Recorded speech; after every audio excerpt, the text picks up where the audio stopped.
Passively indexed funds or actively managed funds? That's the question. Unfortunately, I don't have an answer for that, but we'll take a look at a passively managed index fund and an actively managed fund from my employer's 401k plan.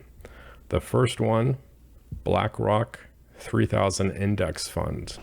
It's a passively managed fund that tracks 3,000 of the largest capitalized companies in the United States, similar but not exactly the same as the US Total Stock Index Fund.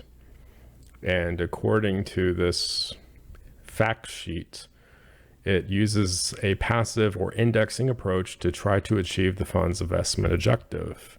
Unlike many funds, the fund does not try to outperform the index it seeks to track and does not seek temporarily defensive positions when markets declined or appear overvalued.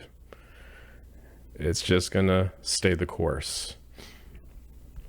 This fund was created back in September of 2000, just before the dot-com bubble burst, AE market crash. And it has a net expense ratio that looks higher than normal, but according to the fact sheet, included in the expense ratio is a levelized fee of 0.27% to cover general administrative expenses of the 401k plan. And this fee is included in all the percentages and numbers displayed here. If you're to take out this fee, the expense ratio of managing an index fund is 0.02%, which is close enough to zero as you can get. But with the 401k stuff, it increases it to over 0.25%. Over 10 years, this passively managed index fund has returned 12.33%, slightly lower than the index because you're paying this fee of fees. And ironically, since the inception of this fund, it has only returned 6.17%. Again, it's the same performance as the 10-year. It falls slightly below the index that it's tracking because it's the fee of fees, but it's somewhat lower than what I would expect of this fund being run for over 20 years. I would expect a higher rate of return. With an actively managed fund, America Funds Washington Mutual, this seeks to track the S&P 500 and try to beat it. That's its benchmark.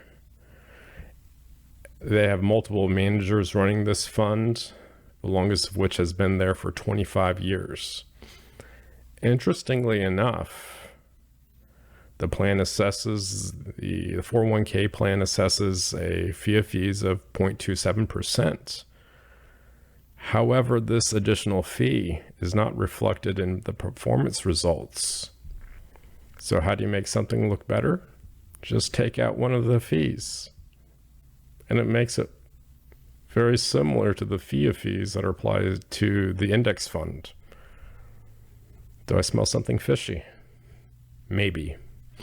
The inception date of this fund is May 2009, which was right after the housing market bubble burst.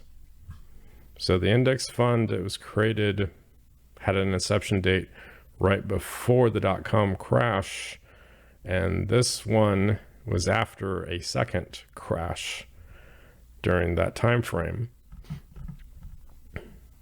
The actively managed fund underperformed, not a surprise. It underperformed its index by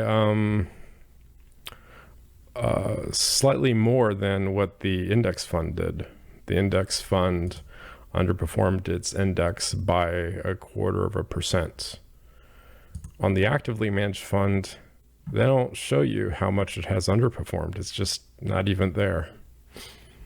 Over 10 years, it underperforms it by over 0.5%. And ironically, this is where things get weird, because this is where time in the market doesn't beat timing the market. But the return since the inception, that's right after the housing crash, it has returned almost 13.5%, whereas the passively managed fund only returned about 6.1. So there's ways that you can make fact sheets look better than they are. Makes you wonder. If you take out a few fees, makes it look better. And looking these funds up, they actually, and I can't find a ticker symbol on this, and it's hard to find what the mutual fund or the fund is or the trust is, and I can't really find this anywhere online. I only can stare at these fact sheets that smell fishy. That's it for this video, and of course, thanks for watching.